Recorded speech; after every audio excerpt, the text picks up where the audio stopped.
அப்போ எழுத்தியல், சொல்லியல், தொடரியல், புணரியல். சரியா? இந்த 4 பகுதிகள் தான் தொடரியல் வாக்கியம். 4 பகுதிகள் தான் என்னது உங்களுக்கு பரீட்சையில் வரக்கூடிய பகுதிகள். சரியா? அப்போ இலக்கணம் இல்லாமல் நம்ம என்ன செய்யலாது? ஒரு எடுக்கிறது வந்து முயல் கொம்பா தான் இருக்கும். ஏன்னா ஏலாது. சரியா? ஏன் அந்தளவு தூரம் புள்ளிகளை அள்ளி வழங்கக்கூடிய ஒரு பகுதி தான் இலக்கணம். சரியா?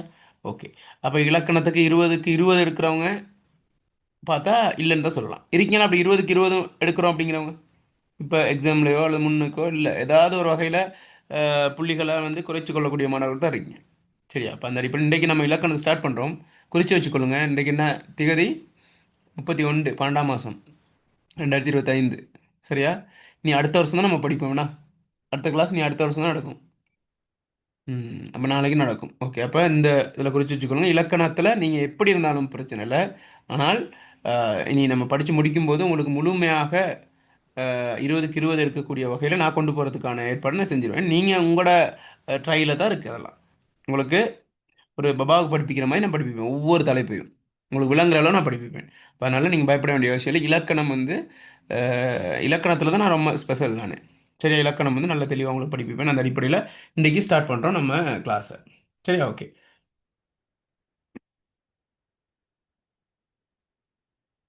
கவனிங்க, எழுத்தியல். இப்போ எழுத்தியல் மிக மிக முக்கியமான ஒரு பகுதி. நம்ம இங்கேருந்து தான் ஸ்டார்ட் பண்ணுறோம். எம்சிக்யூ பேப்பர் எடுத்தாலும் எழுத்தியல் தான் 2 3 கேள்வி ஃபஸ்ட்லேயே வந்துடும்.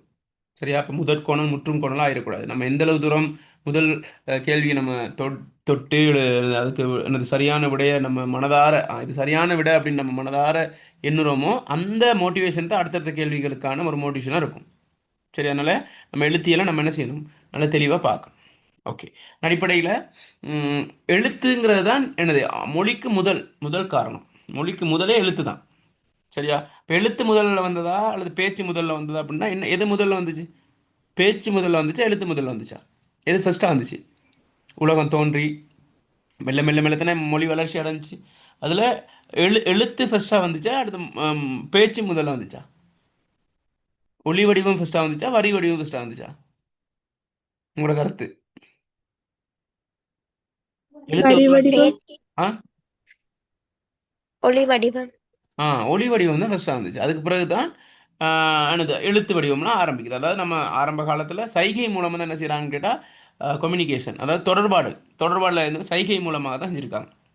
அதுக்கு பிறகு சில அறிகுறிகள் மூலமாக எனது புகை போடுறது, தப்பு அடிக்கிறது, அந்த மாதிரியான விஷயங்கள் தொடர்பாடல் ஊடகமாக இருந்துச்சு மொழி இல்லாத சந்தர்ப்பத்தில். அதுக்கு பிறகுதான் எனது ஒவ்வொரு குறிப்பிட்ட பிரதேசத்தில் வாழ்ந்தக்கூடிய ஒரு சமூகம் என்ன செய்யுது, எல்லாம் என்னது ஒரு குறிப்பிட்ட ஒரு ஒரு ஒரு ஒரு ஒரு என்னது அடிப்படையில் அந்த மொழி வந்து வளர்ச்சி அடையுது. சரி, இப்போ அம்மாங்கிறோம், உம்மாங்கிறோம், மதருங்கிறோம். ஒவ்வொரு மொழியிலையும் ஒவ்வொரு அர்த்தம். அது அந்தந்த அந்தந்த பகுதியில் இருந்த மக்கள் மூலமாக அந்தந்த சொல் வந்து பரிச்சயமாகுது அங்கே. சரியா? விளங்குதா? அப்போ இதுதான். அப்போ முதல்ல வந்து மொழி தான் உருவாகுது, பேச்சு தான் உருவாகுது. அதுக்கு பிறகு மொழியியலாளர்கள் என்னன்னா அது எழுத்து எழுத்து அப்படிங்கிற ஒரு என்னது ஒரு ஒரு அறிவுபூர்வமான விஷயங்கள்லாம் மொழிக்கு உருவாகுது. அந்த எழுத்து உருவாகி தான் சொல் உருவாகி தான் வாக்கியம், வாக்கியம் உருவாகி தான் இலக்கியம். சரி? அது ஒன்னோட தொடர்புபட்டு போகும். அப்போ எல்லாத்துக்கும் காரணம் எதுன்னு கேட்டால் நம்ம இங்கே பேச்சுக்கு அடுத்ததாக இருக்கக்கூடியது வந்து எழுத்து தான். சரியா? அப்போ எழுத்து என்பது அடிப்படையில் மொழிக்கு முதற்காரணமாகிய ஒலிகளையும் அவ்வொலிகளுக்கான வரி வடிவத்தையும் குறிப்பதாகும். சரி, அப்போ என்னன்னு கேட்டால் பாருங்க, நல்லா பேசிக்கான விஷயத்தை நம்ம விளங்கிட்டீங்கன்னா உள்ளுக்கு போகிறது ஈஸியாக இருக்கும். பாருங்க, எழுத்துங்கிறது கேட்க மாட்டாங்க. எழுத்து என்றால் என்னன்னு கேட்க மாட்டாங்க. நம்ம நல்லா ஆழமாக படிச்சுக்கொள்ளணும். இப்போ காணா அப்படின்னு இப்படி போடுறோம். இந்த காணா அப்படிங்கும்போது இதை நமக்கு ஏன் காணான்னு சொல்கிறோம்? இந்த காணான்னு ஏன் சொல்கிறோம்? இப்படி போட்டால் தான் காணா, இப்படி போட்டால் தான் சாணா அப்படி ஏன் சொல்கிறோம்? இப்படி தான் நமக்கு சொல்லப்பட்டுச்சு, இப்படி தான் சொல்லி கொடுத்தாங்க. இதை சாணானோ இது காணானோ சொல்லியிருந்தா, மாற்றி சொல்லியிருந்தா நம்ம அப்படித்தான் நினைஞ்சிருப்போம். இன்னும் சொல்லுவோம். அப்போ அது வந்து பரிச்சயப்படுத்தப்படுது, கட்டாயப்படுத்தப்பட்டு இதுதான் காணா இதுதான் சாணா அப்படின்னு சொல்லப்பட்டு சொல்லப்பட்டு பொது கருத்தாக அதை ஏற்றுக்கொள்ளப்பட்டு நம்ம என்ன செஞ்சிடும் மொழியில் பிரயோகிச்சுட்டு வரோம். சரியா? அப்போ அப்போ இந்த பாருங்க, இப்போ இப்படி காணா அப்படிங்கிற அதை உச்சரிப்பாக சொல்கிறோம், அப்படின்னு உச்சரிக்கிறோம். அந்த உச்சரிப்புக்கு ஏற்ற ஒரு வடிவம் வந்து இந்த காணா எழுத்து அடிப்படையில். காணா, ஆனா, ஆவண்ணா. விளங்குதா? அவ அப்ப அதுதான் இப்ப நம்ம பார்க்கிறோம். எழுத்து என்பது அடிப்படையில் மொழிக்கு முதற்காரணமாகிய ஒலிகளையும் ஒலிகளுக்கான வரி வடிவத்தையும் குறிக்கிறது தான் இது எழுத்து அப்படின்னு நம்ம பார்க்கிறோம். ஆரம்ப பேசிக்கான விஷயம். சரியா? ஓகே. தமிழ் மொழியில் வழங்கும் அடிப்படை ஒலிகளை முதல் எழுத்து என்றும் அடிப்படை ஒலிகளாக அமையாது அவற்றை சார்ந்து அமையும் ஒலிகளை சார்பு. இதுதான் முதல் கேள்வி. முதல் எழுத்து சார்பெழுத்து. சரியா? அப்ப முதல் எழுத்து அப்படின்னு என்னன்னு கேட்டா அடிப்படை பேசிக். சரியா? அப்ப அந்த அந்த அடிப்படைக்கு வந்து எந்த ஒரு துணையும் இருக்காது. அது வந்து பேசிக். சரியா? எந்த ஒரு துணை இல்லாம தனித்து நின்று ஒலிக்கக்கூடிய எழுத்துக்கள் இருக்கு. சரியா? எனவே அந்த அடிப்படை ஒலிகளை தான் நம்ம முதல் எழுத்துன்னு சொல்றோம். அடிப்படை ஒலிகளை குறிக்கக்கூடிய எழுத்தை தான் நம்ம என்ன செய்றோம்? முதல் எழுத்துன்னு சொல்றோம். இப்ப என்ன அடிப்படை ஒலினா என்னது? ஏன் அடிப்படை ஒலின்னு சொல்றோம்? ஏன்? எல்லா எழுத்துக்களும் உருவாகிறதுக்கு அதுதான் என்னது பேஸ். சரி, பில்டிங்ல என்னது பேஸ்மெண்ட், அத்திவாரம் வந்து அதுதான். அத்திவாரங்கிறது அதுதான். அதிலிருந்து தான் உருவாகும். எனவே அதனால தான் நம்ம அதை என்ன செய்கிறோம்? முதல் எழுத்துன்னு சொல்கிறோம். முதல் எழுத்து ரெண்டு வகையாக நம்ம பிரிக்கிறோம். ஒன்று உயிரெழுத்துக்களும் மெய் எழுத்துக்களும். உயிரெழுத்து 12ஐயும் மெய்யெழுத்து 18ஐயும் சேர்த்து மொத்தம் 30 எழுத்துக்கள் தான் என்னது முதல் எழுத்துக்கள். சரியா? ரெண்டும் சேர்த்து தான் முதல் எழுத்துக்கள். எனவே அந்த ஒலிகளை இப்போ ஆனானா அது ஒலி, அது குறிக்கக்கூடிய எழுத்து ஆனா வரி. அப்போ இந்த ஒலியையும் வரியையும் கொண்ட மொழிக்கு முதற்காரணமாக இருக்கக்கூடிய அடிப்படை ஒலியை தான் நம்ம என்னன்னு சொல்கிறோம்? முதல் எழுத்துன்னு சொல்கிறோம். எனவே இந்த ஒலிகளை சார்ந்து, இந்த ஒலிகளை உயிரெழுத்துக்களையும் மெய்யெழுத்துக்களையும் சார்ந்து வரக்கூடிய எழுத்துக்களை தான் என்ன சொல்கிறோம்? என்னன்னு சொல்கிறோம்? சொல்லுங்க, நீங்களும் சொல்லணும் இடையில இடையில. சார்பெழுத்து. சார்பெழுத்துக்கள்னு சொல்கிறோம். சரியா? ஓகே. இப்போ சார்பெழுத்தை விடுவோம். உயிரெழுத்துக்கள் விளங்கிச்சுன்னா உங்களுக்கு, மெய்யெழுத்துக்கள் விளங்கிச்சு தானே? அது ரெண்டும் சேர்ந்தது தான் என்னது முதல் எழுத்துக்கள் விளங்கிச்சு தானே? தெளிவா பாருங்க. அகர முதலிய 12 உயிர் போல தனித்தியங்கும் வல்லமையுடையவன் ஆகையால் உயிரெழுத்துக்கள் எனப்படும். இது வந்து உயிர் மாதிரி. சரியா? தனித்து இயங்கும். அ ஆ இ ஈ உ ஊ ஏ ஏ ஐ ஓ ஓ ஔ. இது பாருங்க, ஆனா உருவாகிறதுக்கு வேற ஒரு எழுத்து செட் பண்ணணுமா? தேவையில்லை. ஆவணம் உருவாகிறதுக்கு இன்னொரு எழுத்து, ரெண்டு எழுத்து கலந்து தான் ஆவணம் உருவாகுது இல்லை, அது தனித்து வரும். அதே போல 18 மெய் எழுத்துக்களும் இக் இச் இட் இத் இப் இட் நம்ம பாடமாக்குறதுக்கு ஈஸிக்காக என்னன்னு சொல்லுவோம்? கசட தப்பற ngஞ்சன நமன யாரல வளல அப்படின்னு எனது வள்ளினம் மெல்லினம் இடையினம் பாடமாக்குறோம்.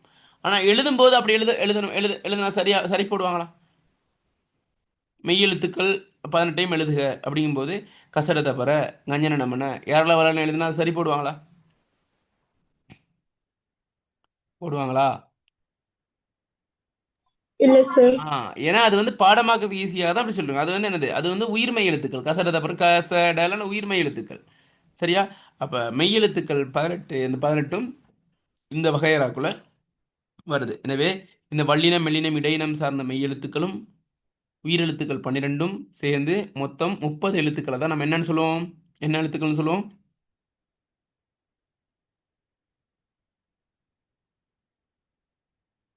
சொல்லுங்க. சொல்லுங்க பிள்ளைகள். என்ன எழுத்து சொல்லுவோம்? என்ன எழுத்துன்னு முதல் சொல்லுவோம்? எழுத்து. முதல் எழுத்துன்னு சொல்லுவோம். முதல் எழுத்து. ஆ விளங்கிடுச்சா? அப்போ அதில் பெருசாக நம்ம அங்கே டிஸ்கஸ் பண்ண வேண்டிய அவசியம் இல்லை. உங்களுக்கு விஷயம் விளங்கிடுச்சு. இப்போ நம்ம மெயினாக பார்க்க போகிறோம். பரீட்சை கூடுதலாக கேட்கக்கூடிய கேள்விகள் தான் இந்த சார்பு எழுத்தோடு சம்மந்தப்பட்டு. சரியா? ஏன்னா சார்பு எழுத்து ஒவ்வொன்றையும் இலக்கணத்தில் படிக்கும்போது நம்ம நுணுக்கமாக பார்க்கணும் பிள்ளைகள். அந்த அந்த அந்த அந்த தலைப்பிலேயே விட இருக்கும். முதல் எழுத்துனா அது மொழிக்கு முதன்மையான எழுத்து. சார்பு எழுத்துனானது எதையோ சார்ந்து வர எழுத்துக்கள். அப்போ எதை சார்ந்து வருது? முதல் எழுத்துக்களை சார்ந்து வருது. முதல் எழுத்துக்களை சார்ந்து வருது. அப்போ முதல் எழுத்துக்களை சார்ந்து நின்று இயங்குபவை சார்பு எழுத்துக்களாகும். முதல் எழுத்துக்களை சார்ந்து நின்று இயங்குபவை, அது தனித்து நிற்காது. இப்போ நீங்கள் சார்பா முதலா? நீங்கள் நீங்கள் தனித்து இயங்குறீங்களா அல்லது சார்பாக இயங்குறீங்களா? நீங்கள் இப்போ படித்து கொண்டிருக்கும் போது இப்போ நீங்கள் உங்களுக்கு செய்யக்கூடிய செலவுகள், சரியா, உங்களுக்கு என்னது எல்லா விடயங்களையும் நீங்களே செஞ்சு கொள்றீங்களா அல்லது யாரையும் சார்ந்து இருக்கீங்களா? சார்ந்துதான் சார் இருக்கும். யாரை சார்ந்திருக்கீங்க? பெற்றோர். பெற்றோர்களை சார்ந்திருக்கீங்க இல்லைங்கதா? அப்போ நீங்களாம் ஒரு சார்பு எழுத்துக்கள் தான். சரியா? அப்போ இங்கு சார்பு எழுத்துங்கும் போது என்னன்னு கேட்டா பிள்ளைகள் பாருங்க, அதில் பாருங்க கொடுத்துருக்கு. உயிரும் மெய்யும் சேர்ந்த ஒழிப்பு நிலைக்கான கூட்டு அடையாளமாக அமைந்த உயிர் மெய்களும். சரியா? உயிரும் மெய்யும் சேர்ந்து தான் உயிர்மெய். இப்போ காணான்னு எழுதுறது தானே? இப்போ இக்கனாங்கிறது இக்கனா இருக்கு தானே? இக்கனான்னு போ இக் இக்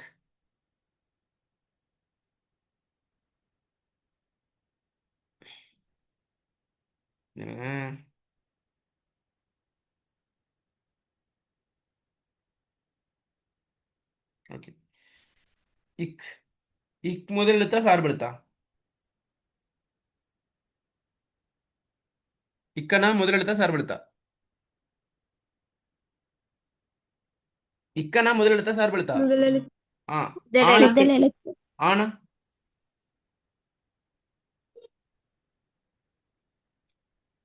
ஆனா முதல் எழுத்தா சார்பு எழுத்தா? முதல் எழுத்து. முதல் முதல் எழுத்து. எழுத்து. அப்ப இது இது முதல் மெய், எழுத்து. இது உயிர். காணா முதல் எழுத்தா சார்பு எழுத்தா? சார்பு எழுத்து. ஏன் சார்பு எழுத்துன்னு சொல்றோம்? இது முதல் ரெண்டையும் எழுத்தான முதல் எழுத்தையும் இக்கனாவையும் சேர்த்து ஆனாவையும் சார்பு சார்ந்து எழுத்து. வருதுண்ணா. அது தனித்து வரல, சார்ந்து வருது. அது விட்டு துணை இல்லாம இங்க வராது. விளங்குதா? அதான் உயிரும் மெய்யும் சேர்ந்த ஒளிப்பு நிலைக்கான கூட்டு அடையாளமாக அமைந்த உயிர்மெய்களும் உயிரென்றோ மெய்யென்றோ கொள்ள முடியாத ஆயுதமும்.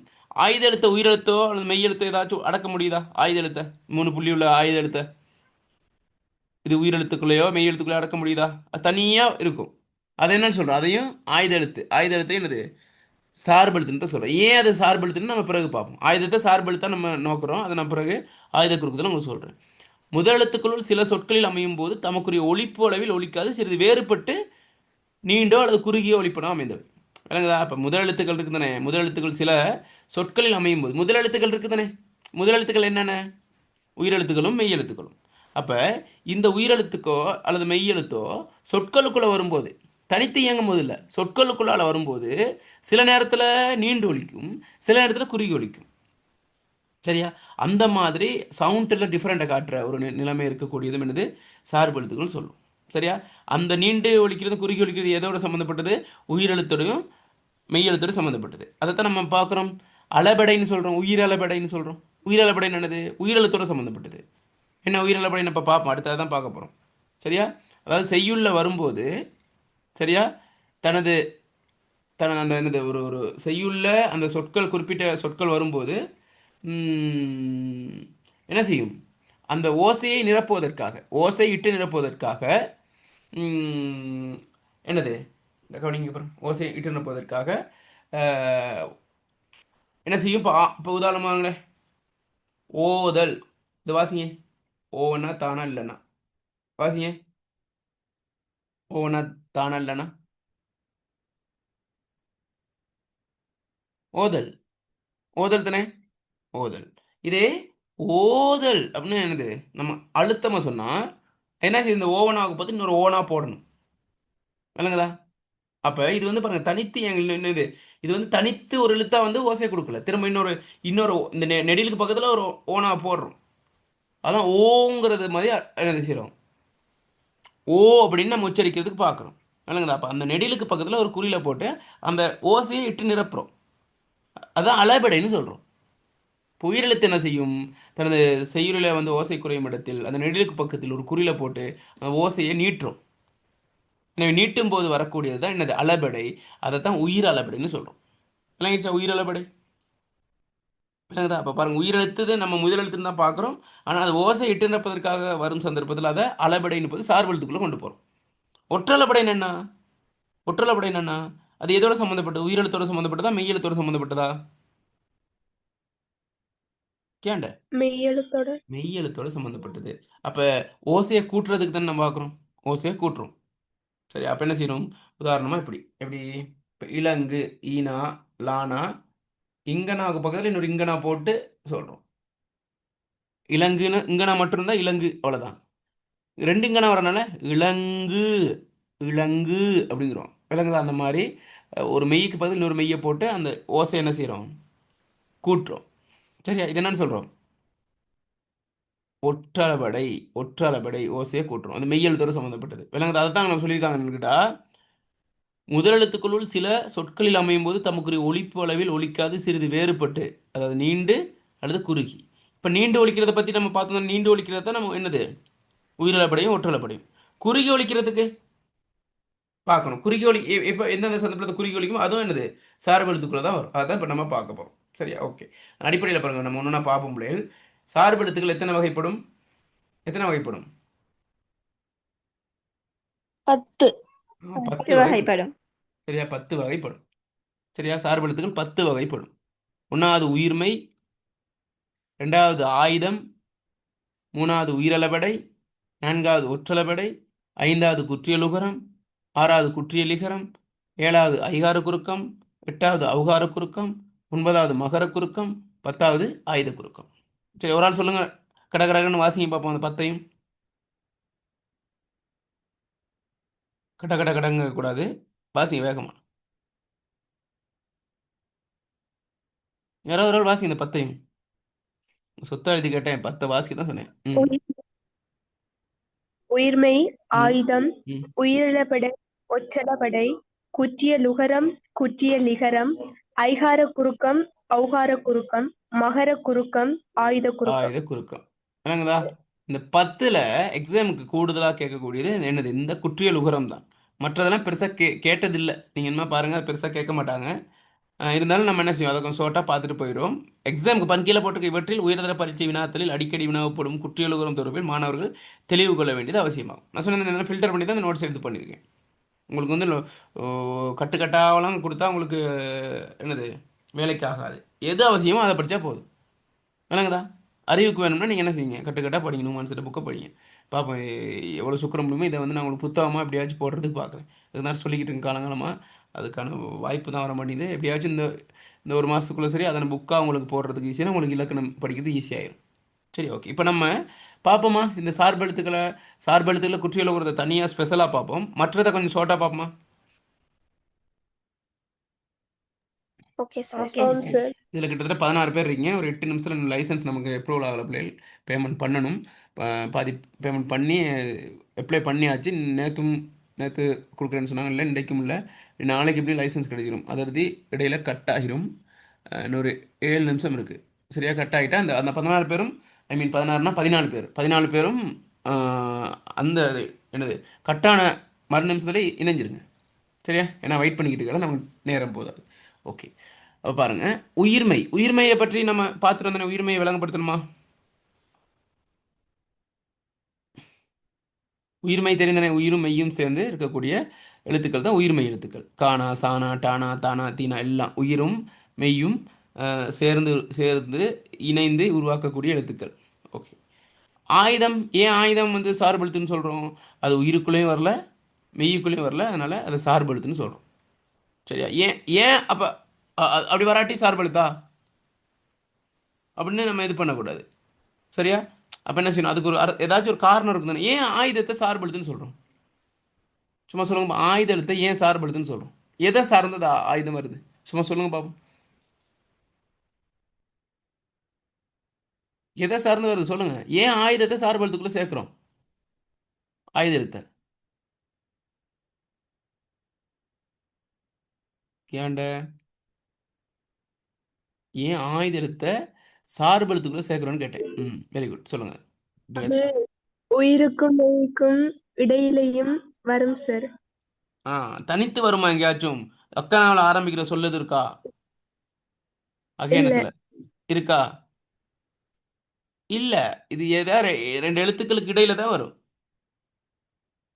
சரியா? இப்போ உதாரணம் பாருங்க, ஏதாவது சொல்லுங்கப்பா.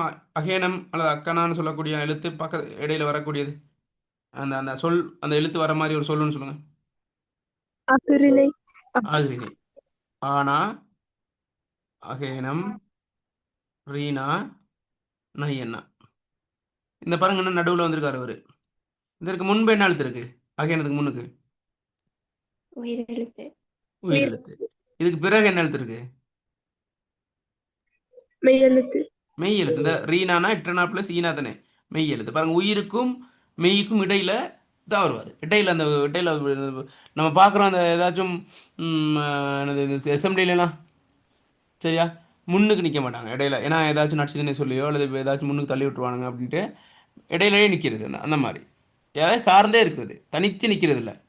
சரி, அப்போ இந்த உயிருக்கும் மெய்யுக்கும் இடையில தான் வருவார்.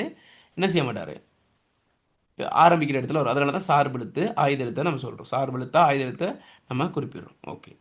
அடுத்து உயிரளபடை. உயிரளபடை என்னென்னு பார்த்தோம், ஏற்கனவே பார்த்துனதுனே. பார்த்துட்டோமா? உயிரளபடை ஒற்றளபடையும் பார்த்துட்டோமா இல்லையா? அதில் எதுவும் விளக்கம் இல்லாட்டி சொல்லுங்க, நான் திரும்ப பார்த்தல். சொல்லித்தரேன். விளக்கம் இல்லாமல் இருந்தா உயிரிழப்படைனா என்ன, ஒற்றளப்படைனா என்னன்ட்டு தெரியுதுனே. உயிரெழுத்துக்கு என்ன செய்யும், சொற்களோடு வரும்போது தனது மாத்திரையிலிருந்து என்ன செய்யும், தனது மாத்திரையிலிருந்து நீண்டொழிக்கும். நீண்டு ஒலிக்கும். மாத்திரைன்னு என்ன, பெனடோல், டிஸ்பிரின், அதா பேராசிட்டமோல், அதா மாத்திரை. என்ன மாத்திரைனா, அது எடுத்த அளவு எழுத்துக்களை உச்சரிக்கிறதுக்கு உச்சரிக்கின்றது. எடுக்கக்கூடிய கால அளவு. அந்த கால அளவை இதில் ரூலரில் அளப்பாங்க, அல்லது ஏதாச்சும் ஒரு மெஷின் இருக்கா, அல்லது ஏதாச்சும் இருக்கா மெக்கானிசம், என்ன இருக்கா மெக்கானிசம் எதுவும் அளக்கிறதுக்கு, மாத்திரை அளக்கிறதுக்கு இல்ல. என்ன என்ன எதன் மூலம் அளப்பாங்க? மாத்திரை கண் அளக்கிறது. இமைப்பு.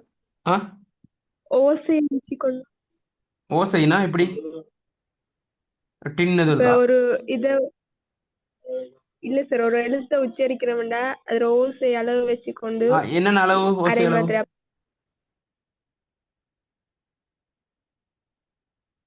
ஒரு மாத்திரை, ரெண்டு மாத்திரை, அந்த மாதிரினா அப்போ அதை என்னன்னு கேட்டால் கண் இமை பொழுதும் கை நொடி பொழுதும். கண் இமை பொழுதுனா இப்போ ஒரு கண் அடிப்பு தானே, சரியா, கண் அடிப்பு தானே இப்படி. அப்போ அப்போ ஒரு ஒரு த- ஒரு ஒரு கண்ணடிச்சு பாருங்க, ஒரு தடவை கண்ணடிச்சா அது ஒரு மாத்திரை, ரெண்டு தடவை அடுத்தடுத்து கண்ணடிச்சா ரெண்டு மாத்திரை. அல்லது கை நொடி பொழுது, கையை சுண்டும், ஒரு தடவை சொன்னா ஒரு மாத்திரை, ரெண்டு தடவை சொன்னா ரெண்டு மாத்திரை. அப்போ ஆ அப்படின்னா ஒரு ஒரு ஒரு சுண்டு, ஆ அப்படின்னா ரெண்டு சுண்டு, விளங்குதா, ரெண்டு சுண்டுறோம் கையால். சுண்டுறதுன்னு தானே சொல்லுவீங்க, உங்களோட மொழி நடையில் வேறு ஏதாவது சொல்லுவீங்களா அந்த இப்படி செய்கிறது கையில், என்னன்னு சொல்லுவீங்க? சுண்டி கூப்பிட்றதுன்னு சொல்லுவீங்க, இல்லை வேறு ஏதாவது சொல்லுவீங்களா? பிரதேச வழக்கு எதுவும் இருக்கா? அப்படி தானே சொல்கிறீங்க? ஏன் சைலண்ட், சொல்லுங்கம்மா சொல்லுங்க. ஓம் சார். ஆ விளங்கிச்சா? அப்போ கண் இமை பொழுதும் கை நொடி பொழுதும். அப்போ ஒரு ஒரு மாத்திரைங்கிறது வந்து ஒரு கண்ணிமை அல்லது கை நொடி. ரெண்டு மாத்திரைனா ரெண்டு தடவை. அ ஒரு என்னது ஒரு மாத்திரை, ஆ ரெண்டு மாத்திரை, ஈ ஒரு மாத்திரை, ஈ ரெண்டு மாத்திரை. அக்கனா எத்தனை மாத்திரை, அகேனம்? அரை மாத்திரை. ஆ மெய்யுக்குரிய மெய்யொலிக்குரிய மாத்திரை தான் அந்த அகேனம் எடுக்கும். சரி, ஓகே, தனித்து வரும்போது. ஓகே, அடுத்து ஒற்றலைப்படை பார்த்தாச்சு தானே. ஒற்றலைப்படை என்னது, மெய்யெழுத்து வந்து தனது ஓசையை நீட்டுறதுக்காக அதே மெய் பக்கத்தில் எழுதப்படும். மெய்க்கு எத்தனை மாத்திரை, அரை. திரும்ப பக்கத்தில் அதே மெய் திரும்ப எழுதுனா அதுக்கும் அரை. அப்போ ஒரு மாத்திரை அளவில் ஒலிக்கும். உயிரளபடை எத்தனை மாத்திரை அளவில் ஒலிக்கும்? உயிரளபடை எத்தனை மாத்திரை அளவில் ஒலிக்கும்? ஓதல்ங்களாம், ஆனால் ஓவண்ணாவில் ரெண்டு மாத்திரை. அது பக்கத்தில் 3. குறில் போட்டால் அது ஒரு மாத்திரை. எத்தனை மாத்திரை? மூன்று. 3 மாத்திரை. 3 மாத்திரை. சரியா, ஓகே. குற்றியல் உகரத்தை தனியாக வைங்க நம்ம பார்ப்போம், குற்றியல் லிகரத்தையும் தனியாக வைங்க பார்ப்போம். ஐகார குறுக்கம், ஐகார குறுக்கம் என்ன, ஐகார குறுக்கம் சொல்லின் முதலில் இடை ம் வரும் ஐகாரம் தனக்குரிய மாத்திரையிலிருந்து ஒரு மாத்திரையாக குறைந்து ஆ ஒலிப்பது. ஐக்குரிய மாத்திரை வந்து எத்தனை மாத்திரை, ஐ நெடிலா குறிலா? ஐயின்னு ஒரு படமும் வந்திருக்கு, ஐ என்றால் அது அழகியடா, அந்த பாட்டு, சரியா. ஐக்கு மாத்திரை ரெண்டு, நெடில் தானே. குறுக்கம்னா குறுகி, அப்ப ரெண்டு ரெண்டா பிரிச்சா எத்தனை? ஒன்று. ஒன்று. இப்ப தனிச்சு வரும்போது அல்லது சொல்ல முதலாவது வரும்போது அது அப்படியே தான் வரும், அப்படி முழு மாத்திரையா தான் வரும், ரெண்டு மாத்திரையா வரும். அதே சொற்களுக்கு இடையில வந்தா, உதாரணமாக தையல், தையல்ங்கிறோம், தையல், தையல், தையல்ல எங்க ஐயனா இருக்கு, தையல்ங்கிற சொல்ல ஐயனா இருக்கா, இருக்கா இல்லையா? தையில ஐ இருக்கா இல்லையா? இருக்கு, இருக்கு இது சார். பிளஸ் ஐ. அப்ப அது தைன்னு தான் சொல்லணும், தைன்னு சொல்லலைன்னா அது ஐ தனியா ஒலிக்காது, அது உயிர்மையா சேர்ந்துருச்சு, விளங்குதா? அப்படி வரும்போது என்ன செய்யறாங்கன்னா அது குறுகி தான் ஒலிக்கும், அந்த ஐயனா குறுகி ஒலிக்கும், தையல், மையம், சரியா, விளங்குதா? ஐ வந்து தனது மாதிரி குறுகி ஒலிக்கும். விளங்கிருச்சா ஐகார குறுக்கம்?